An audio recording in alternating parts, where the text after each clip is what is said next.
एक खातून के मुझे आया कॉल कि वो एक कराची के इलाके से थी। उन्होंने कहा कि हमारी शादी को पता नहीं कितने 28 साल कितने साल मुझे याद नहीं आ रहा मुझे, हम आज तक आपस में हमने रिलेशनशिप कायम नहीं कर सके। हम आज तक हमारे लिए पॉसिबल ही नहीं होता।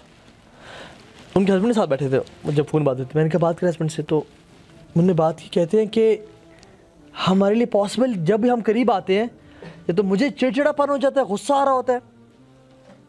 जब वो खातून कहती है कि मैं इतना अजीब सा और गंदा फील करती हूँ कि मुझे इनके पास आने का दिल नहीं चाहता। कहती हम चाहते हैं कि हम करीब है, हमारी औलाद हो, लेकिन हमारे लिए पॉसिबल ही नहीं आना, पॉसिबल ही नहीं आना। इसी तरह से जो फैमिली को डिस्ट्रॉय करने के लिए जो मामला होते हैं, औरत को मर्द से इतनी बू आ रही होती है कि जैसे बदबूदार गटर से बू आ रही होती है ना, उस तरह से मर्द से बू उसके हस्बैंड से, हालांकि वो भी शावर लेके आया हुआ है, बदबू। और मर्द को सारा दिन ठीक है, वो घर आते ही उसको डिप्रेशन शुरू हो जाएगा, औरत पे गुस्सा आना शुरू हो जाएगा, बेबी बुरे लगनी शुरू हो जाएगी। ये क्या है? ये नजर बद, ये हसद, या ये जिन्नात और जादू के काम है।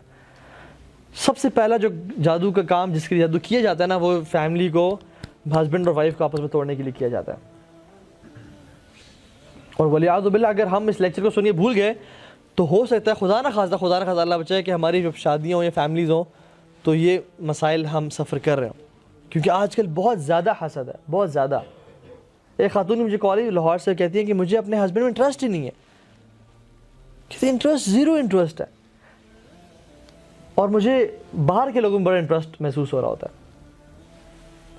एक खातून की कॉलेज वो कह रही थी कि हस्बैंड मेरे बिल्कुल ठीक थे निकाह से पहले, मुझे गिफ्ट भेजे थे, जब से निकाह हुआ है ये मुझे आज तक मेरे करीब नहीं आए। हमारी शादी कितने साल हो गए हैं, ये हस्बैंड करीब नहीं आए। हमने कहते हैं सारे टेस्ट करवाए, पता नहीं कौन कौन से टेस्ट क्या क्या करवाया, डॉक्टर्स को, हकीमों को चेक कराया, उनका सब फिट है, सब ठीक है, लेकिन वो मेरे करीब ही नहीं आते। ये क्या है?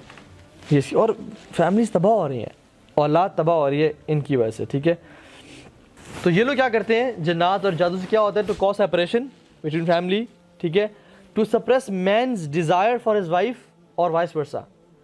मर्द की ख्वाहिश ही और उसको लज़्ज़त दी बेगम से नहीं है, तो और वो हराम रिश्तों में उसको लज़्ज़त महसूस होना शुरू हो जाती है। ठीक है, बेगम से उसको दिल उठ जाता है, और इस तरह से बेगम का हस्बैंड से। ठीक है, मिसकैरेज या फर्टिलिटी इशूज़, ये भी मैजिक जन्नात की वजह से होते हैं। ठीक है, ये हर केस की बात नहीं कर रहा मैं, कुछ केसेस, ठीक है, जिनको इश्यूज़ हो, नेचुरली भी हो सकता है, मेडिकल प्रॉब्लम भी हो सकता है, लेकिन हम मेडिकल को भी इसमें डिनाई नहीं कर रहे। और इवन हमसे लोग पूछते हैं कि हमें ये इशू है, हम कहते सबसे पहले आप साइकाट्रिस्ट के पास जाएं या अपने मेडिकल डॉक्टर के पास जाएं, ट्रीटमेंट कराएं। और अगर कोई इशू सामने आए ना आए, अच्छा वो मेडिकल इलनेस जिसमें इशू सामने नहीं आ रहा, आपने अल्ट्रासाउंड करा लिया, MRI करा लिया, हर काम करा लिया, इशू सामने नहीं आ रहा, 50 डॉक्टर के पास या 50 के पास, हमें समझ नहीं आ रही क्या इशू आपके साथ, लेकिन फिर भी उन औरत के, उन मर्द के पाँव जल रहे हैं, हाथ पाँव जल रहे हैं, उनको अजीब से महसूस, उनकी कमर में शदीद दर्द है, हालांकि सब ठीक है, और किसी एक टाइम पे तो ये इश्यूज़ हो जाते हैं। ठीक है, कांस्टेंट ब्लीडिंग ऑफ वुमेन, ठीक है, और द ऑपोजिट, या मर्द में भी थ्रू,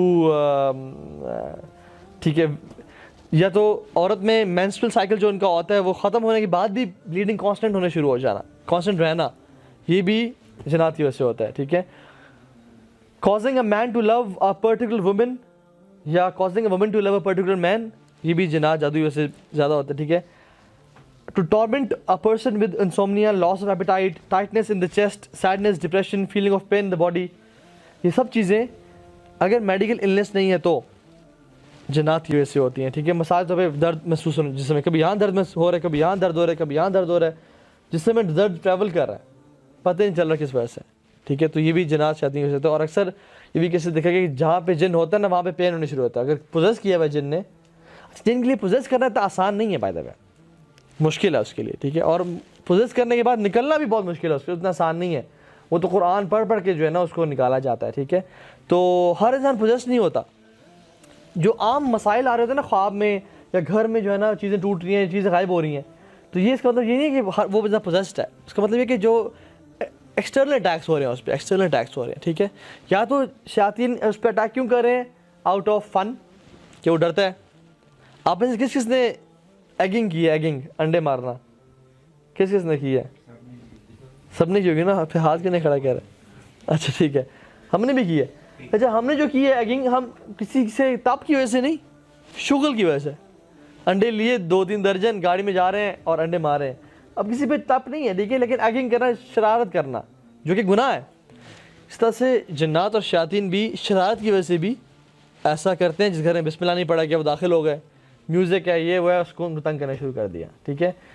लेकिन जो सीरियस केसेस होते हैं जहाँ पे थेफ्ट या कपड़े फटना शुरू हो गए, खून के धब्बे, यूरिन के निशानात, अनयूजुअल बदबू आने शुरू हो जाना घर से, गोश्त के टुकड़े टुकड़े पड़े हुए हैं घर में, हड्डियाँ पड़ी हुई हैं, सिरी पड़ी हुई है घर के बाहर, ठीक है।